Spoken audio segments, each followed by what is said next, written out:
So as we all know, if you watch women's basketball, and more specifically the WNBA, you would know that the product has been very mediocre as of recent, and to be honest, it can be less than mediocre at times, and it's just not as fun as the men's game is. This obviously could lead to the WNBA jokes that we see on social media, and to be honest, at times, it's kind of corny, but sometimes it's warranted because of the things that you will see happen on the WNBA floor at times. But these new women's college basketball players and high school players, these girls are going to change the future of women's basketball for the better. And the two players that are at the forefront of this movement for me are UConn's Paige Bueckers and Iowa's Caitlin Clark. Because they have something special that not even a lot of WNBA players have. And it's the style that they play. They bring that NBA swag, that style, the pulling up from three in transition, the making a flashy pass, breaking ankles.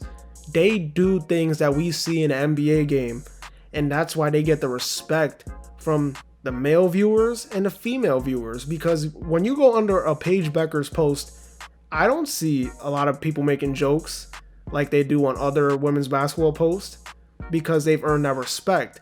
We've seen them from high school develop their game and become the players that they are now.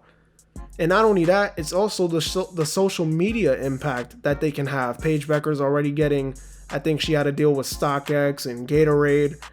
They have deals already. You know, companies recognize how good that these players are. So with them being at the forefront of this movement, they're going to have a major influence on the future girls who come after them that are playing in high school, playing in middle school, and want to be basketball players. And to be honest, it's a great thing to see because the WNBA is still very young. Obviously, their development as a league is slower than the NBA because the NBA is on their 75th year.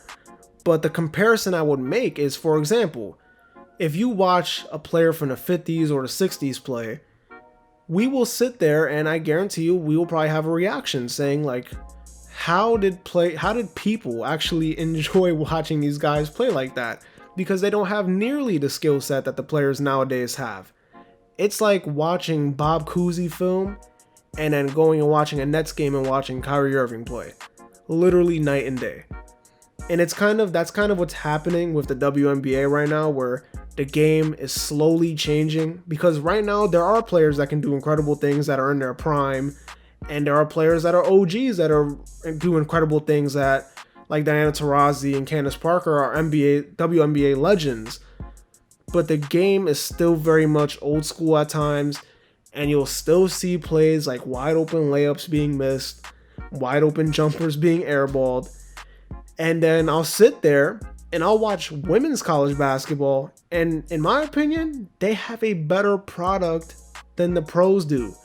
And that's sad, but at the very least, there's a positive that comes out of that situation, and it's the fact that the younger generation of female basketball players are going to be a part of a big change, and that change can hopefully grow the game in the next 10 years, the next 20 years, and the game will be a better product, the game will be a good product, and we'll probably see major growth during that time. And it's good to see, because when you sit there and you watch the WNBA, the game is still very much like that inside out kind of game, like how the 2000s NBA was, where you had guys like Tim Duncan dominating, but then you had the guys like Kobe and AI, and it was kind of like that. It's kind of like that in the WNBA right now.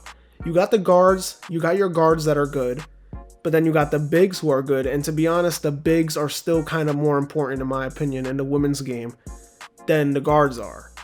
And now you watch the NBA nowadays, it's a guard ran league, guard and wing. And that's the direction that the WNBA is kind of trending in with the newer players, because the younger girls, the girls that are in college and high school, they're watching Steph Curry, they're watching Trae Young, Dame Lillard, Kyrie, they're watching these players do what they do. And you mimic play styles. And that's kind of what's happening right now. You mimic play styles, and you kind of become sort of like that player. And that's how the women's game is kind of changing, because you watch these players and you change your game, and next thing you know, you got a lot of women's basketball players doing these moves that you don't really see from the players that we watch now. You don't see that. So it should be a very fun movement, and the future of women's basketball is in good hands with the players leading the way. And I can't wait to see what the WNBA will look like in the next 5 to 10 years, because I believe that the product is in for a big boost in the future.